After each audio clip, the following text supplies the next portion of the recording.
are watching BUTV Karachi.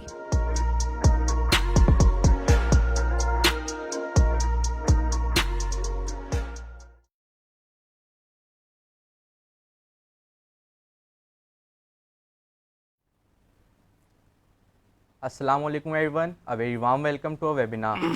My name is Hassan Ali and I am a final year electrical engineering student at Bahrain University Karachi. Today I am excited and feel honored to host this informative webinar on BS Robotics and Intelligence System program offered by Electrical Engineering Department BUKC. First of all, I would like to tell you about the purpose of this webinar.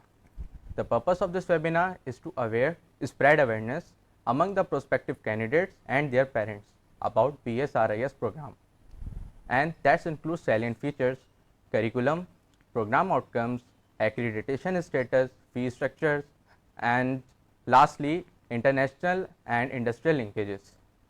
First of all, I would like to introduce to my panelists today Dr. Mukesh Kumar, Head of Electrical Department, and Dr. Taimur Zafar, Senior Assistant Professor at Bahrain University. अस्सलाम वालेकुम sir. वालेकुम सलाम। Sir सबसे पहले आपके पास हम आएंगे, हमें थोड़ा बहरेन यूनिवर्सिटी के इंट्रोडक्शन दें यूनिवर्सिटी के बारे में और देन हमारे प्रोग्राम के बारे में। First of all, I'll introduce myself. My name is Mukesh Kumar and I am working as a head of Department of Electrical Engineering. And in Electrical Engineering Department, we are offering program like Electrical Engineering, BS Robotics and Intelligence System. And today we are, this webinar is about BS Robotics and Intelligence System. Let me introduce first about Bahia University. The Bahia University, Bahia University is like a multi-campus university. Its campus are located at Islamabad, which one head office, and one is Karachi and Lahore. When we talk about Islamabad, then we have Islam E8 campus and H11 campus. Similarly, in Karachi, we have Bahia University Karachi campus, Bahia University Medical Dental College, and similarly, we have Bahia University Lahore campus. Now, coming to Karachi campus, we offer here different programs which include like from engineering science, which engineering science in which like we have electrical engineering, software engineering, and computer engineering, and CS computer science. Similarly, we have in business studies we have BBA and other programs, and maritime and other domains included. Now here we have the robotics and intelligence system program, and this program we launched last year, and to meet the market, to look at the market trend, and on the basis of that we launched this program. अच्छा sir, हमें इसके outcomes के बारे में थोड़े बताएं। अच्छा, जब हम आउटकम्स की बात करें तो if you look at the like the after post Covid, तो जो चीज़ें हैं वो बहुत रैपिडली चेंज हो रही हैं। प्रीवियसली लोग जो ट्रेडिशनल इंजीनियरिंग की तरफ जाते थे, now days the things are changing due to technology. We have like computer science, AI। Now how the CS AI can be used in, हम जैसे कह लें कि इन टर्म्स ऑफ और with hardware. So for that we have introduced this program, this robotics and intelligence system, and this program actually focus that is to become familiar like with the students with the basic knowledge of robotics and with AI, and to make a student to me like that they can go market and work according to market demand, and they should have effective knowledge management skill and how they can deal with constrained environment, how can deal with changing environment, and at the end of this they have like a proficient competency and they have capability that they have should can perform, meet the market demand, and most with that they can also have a we can say like that they will also want to improve their knowledge with time also. Okay, over to you, sir. Sir, how many courses and credit hours are included in the program? First of all, SN, I would like to thank you for inviting me to participate in this wonderful seminar. I am Dr. Taimur Zafar, working as Senior Assistant Professor. As HEC recognized university, we are strictly following the HEC guidelines. तो हमने students को 40 different courses offer करने, और हर programme में हम जो है HEC guidelines के as per the accordance 130 minimum credit hours उनको जो है वो कंप्लीट करने होते हैं through the 4-year program. 40 different courses को हमने डिवाइड इस तरह से कराएं कि 24 कोर्सेज जिसमें कोर प्लस इलेक्टिव कोर्सेज हैं, और इनका जो मेन फोकस है वो रोबोटिक्स और इंटेलिजेंट सिस्टम्स पर है। रिमेनिंग जो 16 कोर्सेज हैं आउट ऑफ 40 कोर्सेज, उसमें कुछ कोर्सेज हमने कंप्यूटिंग के ऑफ़र करें हैं स्टूडेंट्स को, मैथमेटिक्स के हैं, सोशल साइंसेस मैनेजमेंट्स के हैं, इसी तरह से जनरल एजुकेशन है। ये इंटरडिसिप्लिनरी कोर्स करिकुलम हमने इस तरह से डिज़ाइन करा है कि after the graduation when students are going to select the industry, तो वो अपनी इंटरेस्ट और स्किल्स के बेस पर वो डिसीजन ले सकें और अपने स्किल्स को रेक्टिफाई कर सकें। इवन वो कोई स्टार्टअप लेना भी चाहते हैं तो वो भी उसमें उनको हेल्प मिल सके। So that's it. अच्छा सर, इसके इलेक्टिव कोर्सेज और स्पेशलाइजेशन कुछ हैं अवेलेबल हमारे पास? अच्छा, इलेक्टिव कोर्सेज ये टोटल 4 कोर्सेज हैं जो स्टूडेंट्स को फाइनल ईयर में सिलेक्शन का उनको जो है चांस होता है और वो सिलेक्ट करते हैं। जो लिस्ट है वो हमने इस तरह से आइडेंटिफाई करी है based on the industry demand, latest trends. अब जैसे कुछ कोर्सेज हैं कि आर्टिफिशियल इंटेलिजेंस, न्यूरल नेटवर्किंग, फिर रोबोटिक्स एंड ऑटोमेशन। अब automation without the support of robotics supporting tools is not possible.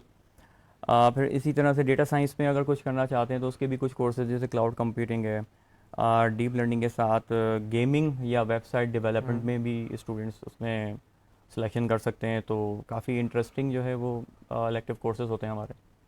अच्छा सर, यानी इलेक्टिव कोर्सेज जो हम ऑफ़र कर रहे हैं तो वो इंटरफेस कराने के लिए हमें आप बोल रहे हैं कि रोबोटिक्स के कोर्स में हेल्प करेंगे स्टूडेंट्स को। हाँ, यानी इलेक्टिव कोर्सेज वो फाइनल में स्टूडेंट्स की चॉइस हम इसलिए रखते हैं कि students based on their interest भी ज़रूरी है।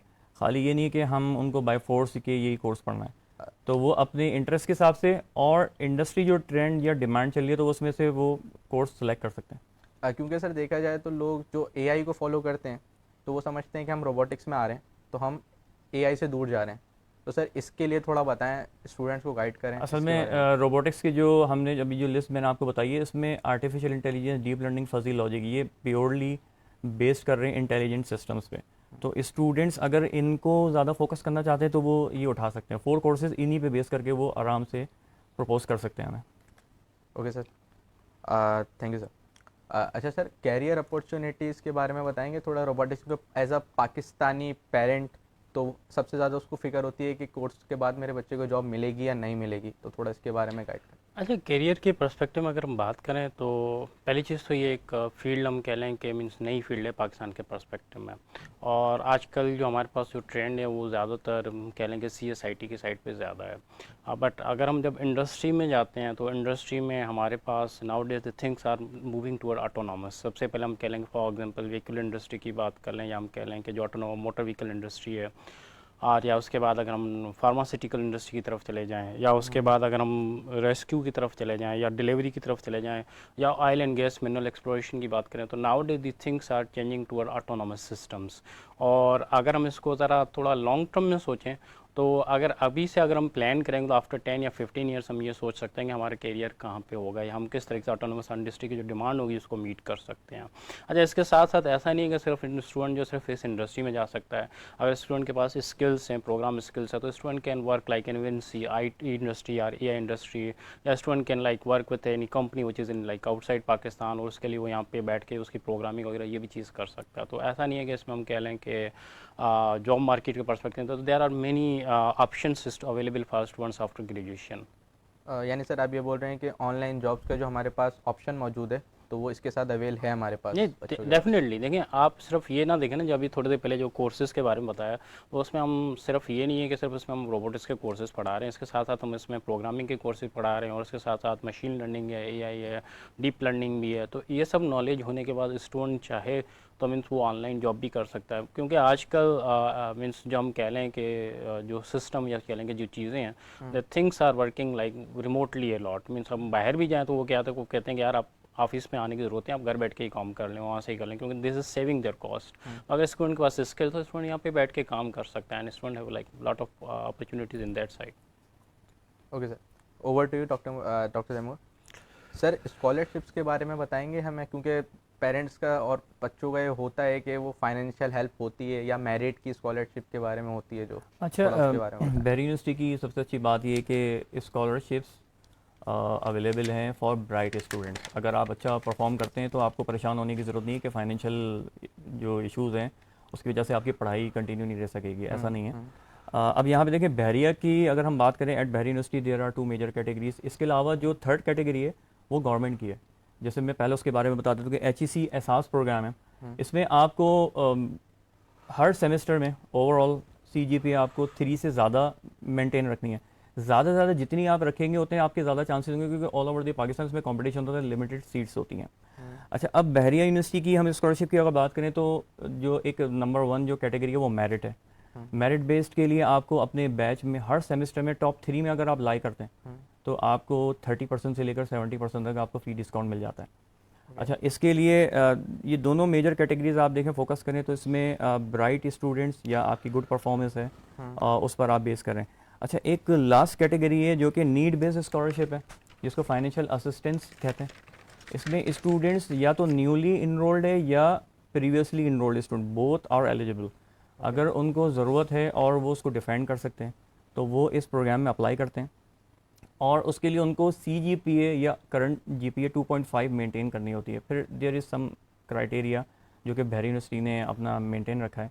उसमें इंटरव्यूज़ होते हैं, कुछ डॉक्यूमेंट्स से उनकी असेसमेंट होती है, और उसके बाद जब वो एक दफ़ा क्वालिफाई कर जाते हैं तो इट डज़ नॉट मीन कि उनको हर दफ़ा मिलेगी। उनको एक क्राइटेरिया जो मीट करना है क्वालिफिकेशन के बाद कि 2.5 CGPA उनको मेंटेन रखनी है। फॉर एग्जाम्पल अगर वो सेकंड सेमेस्टर में 2.5 से बिलो हो जाते हैं तो उस सेमेस्टर में उनको सेल्फ फाइनेंस पे खुद बेयरिंग करना पड़ेगा, यानी बेयर करना पड़ेगा जो भी उनका एक्सपेंसेस हैं, अदरवाइज़ वो फिर ड्रॉप आउट हो जाएंगे। क्योंकि कंडीशन यही है कि आप अच्छा परफॉर्म करेंगे तो आप आगे पढ़ेंगे ना। तो अगर आपने प्राइवेटली खुद उसको बेयर कर लिया और अगले नेक्स्ट सेमेस्टर जो कि फोर्थ कमिंग सेमेस्टर है उसमें आप अगेन 2.5 मेंटेन कर लिया तो आपको फिर पार्शली या फुली स्कॉलरशिप आपको मिल जाएगी। अच्छा तो सर, ये इसका क्राइटेरिया। अच्छा सर, ये भी बताएं कि 2.5 मेंटेन करना कैसा है, क्योंकि एक बच्चा एवरेज बच्चा है तो वो उसको कैसे सोच सकता है कि मैं ये मेंटेन कर लूँगा या नहीं इसके कर लिए पाऊंगा? सबसे पहले मैंडेटरी रिक्वायरमेंट जो होती है वो पंक्चुअलिटी होती है। स्टूडेंट्स टाइम पर जब नहीं आएंगे और क्लास में नहीं प्रेजेंट होंगे और मेंटली भी उनको प्रेजेंट होना ज़रूरी है, तो ये वो नहीं करेंगे तो इसकी वजह से ये होगा कि उनकी जो GPA है वो डिग्रेड हो जाएगी, और जो 4 मंथ्स में आपने जो कुछ सीखा है वो at the time of exam आपको याद नहीं होगा, क्योंकि आपने करा ही नहीं है, प्रैक्टिस ही नहीं करी है। और प्रैक्टिस करने से ही आप जो है उसको कर सकते हैं। फिर इसके अलावा आप ग्रुप स्टडी कि जो गुड स्टूडेंट्स होते हैं क्लास के, उनके साथ अगर आप ग्रुप स्टडी करें तो उससे भी आपको काफ़ी हेल्प मिल सकती है, इंप्रूवमेंट हो जाती है। Thank you sir. सर अच्छा, पढ़ाई के साथ साथ देखा जाता है कि जो एक्स्ट्रा करिकुलर एक्टिविटीज़ हैं हमारी पढ़ाई से ही रिलेटेड, वो भी प्रीफर करी जाती हैं। तो सर हमारे पास ऐसी कोई सोसाइटी अवेलेबल है? अच्छा, अगर सोसाइटीज़ की बात करें तो हमारे पास जो सोसाइटीज़ हैं वो 2 किस्म की सोसाइटीज़ हैं। एक सोसाइटी जो हमारी ओवरऑल कैंपस लेवल पे और एक डिपार्टमेंट लेवल पे है। अगर कैंपस लेवल पे जाएंगे तो हमारे पास जैसे कि फॉर एग्जांपल एक म्यूज़िक की कोई सोसाइटी है, या इसके अलावा डिफरेंट और भी सोसाइटी हैं जो कैंपस लेवल पे काम कर रही होती हैं। अगर हम डिपार्टमेंट लेवल की बात करें तो हम बात कर रहे होते हैं करिकुलम से रिलेटेड, या हम कहेंगे एक्स्ट्रा करिकुलरिटीज़ हो जो विथ रिलेटेड तो हमारे पास जो भी प्रोग्राम ऑफर होता है। तो उसके लिए हमारे पास जैसे एक सोसाइटी है BS रोबोटिक्स के नाम से, BS रोबोटिक्स BSRS के नाम से हम कहते हैं उसे, BSR सॉरी, तो BS रोबोटिक्स सोसाइटी हम कह रहे होते हैं। अच्छा, ये जो सोसाइटी है अब ये मोस्टली हम क्या कर रहे होते हैं इसमें, या तो हम कोई इवेंट करवा रहे होते हैं या हम किसी इवेंट में पार्टिसिपेट कर रहे होते हैं। अच्छा, लास्ट टाइम हमने एक इवेंट कराया था गीक्स, तो उसमें इस सोसाइटी की एक्टिव पार्टिसिपेशन थी, जो कह लें कि इवेंट की एज ए वॉलंटियर है उसमें। और जो अगर हम पार्टिसिपेशन की बात करें तो इसी सोसाइटी के थ्रू हमारे काफ़ी स्टूडेंट ने पार्टिसिपेट किया, जैसे हमारे पास एक फेमस UET टेक्सला हम कंटिन्यूसली जाते रहते हैं, हर साल इवेंट होता है। इसके बाद लास्ट में फास्ट में प्रोग्राम हुआ था, हम उसमें पार्टिसिपेट किया था। उसके अलावा फिर हमने NED में अभी एक प्रोजेक्ट एग्जीबिशन हुई थी, वहाँ पर हमने पार्टिसिपेट किया था। उसके अलावा हमने एक्सपो में भी 2-3 एग्जीबिशन हुई थी, वहाँ पे भी हमने अपने प्रोजेक्ट डिस्प्ले किए थे। तो जो सोसाइटीज़ है उसमें अगर students means as a part हो जाता है तो he can participate in different project and he can present in skills also at different forums. यानी सर उसको एक्सपोजर इंटरनेशनल लेवल और लोकल लेवल पे दोनों मिलेगा इसमें? मोस्ट ऑफ द एक्सपोजर अगर हम बात करें तो अंडर ग्रेड लेवल पे वो नेशनल लेवल होता है, इंटरनेशनल लेवल मुश्किल है। क्योंकि इंटरनेशनल लेवल की जब हम बात करेंगे तो फिर वो थोड़ा हम कह लेंगे उस लेवल का काम होना चाहिए, तो वो it needs some time, but at least national level पे वी हैव लाइक मल्टी काफ़ी चांसेस होते हैं स्टूडेंट के पास। Okay sir, over to you sir. Sir eligibility criteria के बारे में थोड़ा हमें गाइड करें अप्लाई करने के लिए प्रोग्राम में। अच्छा, बहरिया में एडमिशन के लिए आपको जो HEC एक मिनिमम जो क्राइटेरिया है, इंटर में आपको सबसे पहले 50% अचीव करना है, जो भी परसेंटेज है।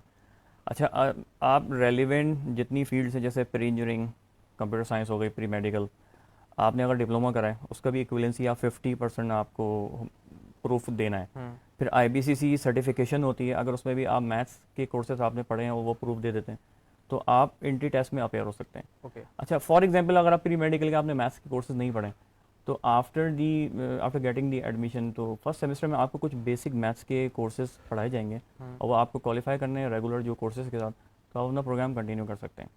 अच्छा, अब एडमिशन क्राइटेरिया में बता देता हूँ कि सबसे ज़्यादा स्टूडेंट्स को या पेरेंट्स को ना थोड़ा ये कंसर्न होता है कि वो किस तरह से डिसाइड होता है। अगर आपने स्कोर कर लिया टेस्ट में और परसेंटेज भी आपने गेन कर लिए इंटर में और मैट्रिक में, फिर एक 100 मार्क्स का हमारा एक क्राइटेरिया होता है एडमिशन का। इट डजेंट मीन कि आपने अगर 60 मार्क्स अचीव कर लिए हैं तो आपको एडमिशन मिलेगा। असल में हमारे पास लिमिटेड सीट्स होती हैं, तो टॉप 100 स्टूडेंट्स को हम शॉर्टलिस्ट करते हैं।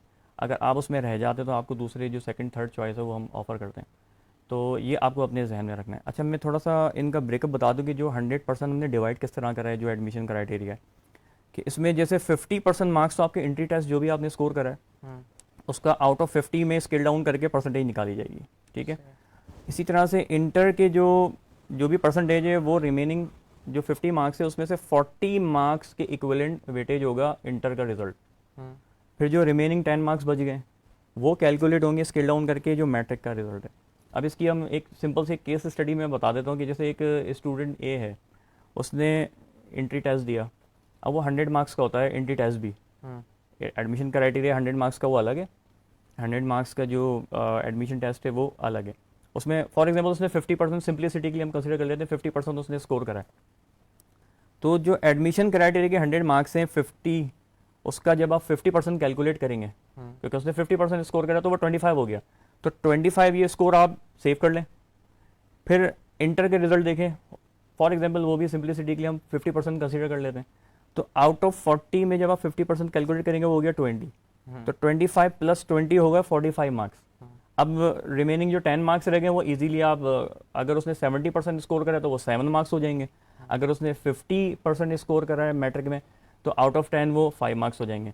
तो आप ये देखें तो इस तरह से 50 ऑफ 50 से मोर देन आपका रिजल्ट बन गया। तो इस तरह से आप शॉर्ट लिस्ट के लिए आपको इंटाइटलमेंट मिल गई है कि अब हम ये देखेंगे कि टॉप 100 में आप आ रहे हैं तो हम शॉर्ट लिस्ट कर देंगे, अदरवाइज़ आप रह जाएंगे। तो इसका मतलब ये है कि आपको अगर इंटर में आपने 70% स्कोर करें तो इसका मतलब है आप टेस्ट में भी अच्छा ही स्कोर करेंगे, आपके ब्राइट चांसेस होंगे। अगर आपकी इंटर में सिर्फ 50 है तो आपको 100% पे जाना होगा टेस्ट रिजल्ट में।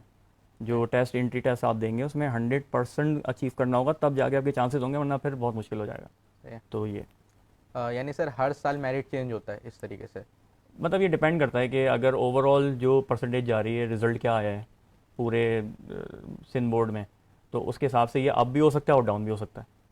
सही सर, मगर आपने मैक्सिमम अचीव करना है, आपने ये इंतज़ार नहीं करना कि ओवरऑल क्या हो रहा है, आपने अपना देखना है, बेस्ट जो है अचीव करना है, आपने अपना बेस्ट देना है maximum. Thank you sir. Over to doctor Mukesh. Sir अच्छा, टेस्ट के बारे में हमें ये बताएं, जैसे कि बच्चे परेशान होते हैं कि तैयारी कैसे करें, इंग्लिश को ज़्यादा फोकस करें, मैथ को ज़्यादा फोकस करें, फिज़िक्स को ज़्यादा फोकस करें, तो उसके बारे में थोड़ा गाइड करें। नॉर्मली जो एंट्री टेस्ट होती है वो उसके मीन्स हम कह लेंगे मोस्टली इंटर के सिलेबस ही होते हैं, जिसमें इंग्लिश होता है, फिजिक्स होता है और मैथ होता है। उसके साथ साथ हमारे पास एक एनालिटिकल रीजनिंग का भी सेक्शन है। अगर इंग्लिश की बात करें तो इंग्लिश के 30 क्वेश्चन है और मैथ के 45 क्वेश्चन है, फिजिक्स के 10 क्वेश्चन है, एनालिटिकल रीजनिंग के 15 क्वेश्चन है। और मीन्स काफ़ी स्टूडेंट्स होते हैं जैसे लेट से बायोलॉजी किया वो कहता है यार मैथ तो मुझे नहीं आती, तो at least we can try like English, physics और एनालिटिकल रीजनिंग में वो परफॉर्म कर सकता है। तो इन तीन के बेसिस भी वो ऐसा नहीं है कि शॉर्ट लिस्ट होता है। कुछ स्टूडेंट ऐसे भी होते हैं जिनको इंटरेस्ट होता है वो मैथ की भी कुछ प्रैक्टिस कर लेते हैं, लेकिन easily get there.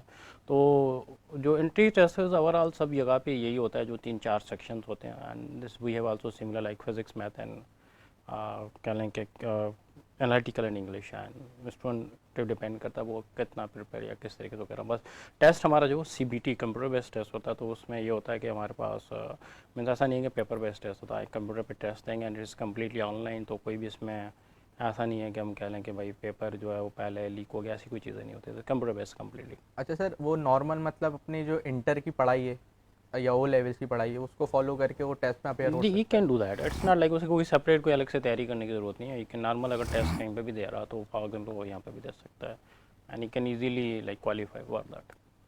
Thank you sir. अच्छा, इसमें ना एक मैं स्टूडेंट्स को ये बताना चाहूँगा कि इसमें टाइम मैनेजमेंट बड़ा क्रूशल होता है कि आपको अगर 100 MCQs हैं तो आपको आई थिंक 2 आवर्स सर, हाँ जी 2 आवर्स का टाइम मिलता है। 100 मिनट्स तो अगर आप एक कैलकुलेट करें तो 1.5 और 1.25 मिनट्स आपको टाइम मिलेगा। अब इसमें एनालिटिकल रीजनिंग का डिफ़िकल्ट सेक्शन होता है जो कि केस स्टडी बेस्ड होता है और वो टाइम कंज्यूमिंग होता है। तो आपको टाइम इस तरह से मैनेज करना है कि जैसे फिज़िक्स हो गया, मैथ्स हो गया, वो तो लॉजिकल है, उसको आप फ़ौरन से अचीव करने की कोशिश करें 1 मिनट्स के अंदर। और इंग्लिश है वो भी आसान होता है, ठीक है, आपकी अगर बेसिक्स अच्छी हैं तो आप इजीली उसको कर लेंगे। एनालिटिकल रीजनिंग उसके लिए 20 मिनट्स से 30 मिनट्स आप बचा के रखें, तो वो लास्ट में आप अटेम्प्ट करें तो उससे आपको ज़रूर हेल्प होगी। अच्छा सर, बहुत अच्छी ट्रिक है ये, बहुत हेल्पफुल। थैंक यू सर आप दोनों के टाइम के लिए। और हम आपका बहुत इंतज़ार करेंगे आपके एडमिशन के लिए जो अभी फॉल 2024 के हैं। और we would love to help you we would love to हम आपको बहुत वेलकम करेंगे अपने डिपार्टमेंट में। Thank you.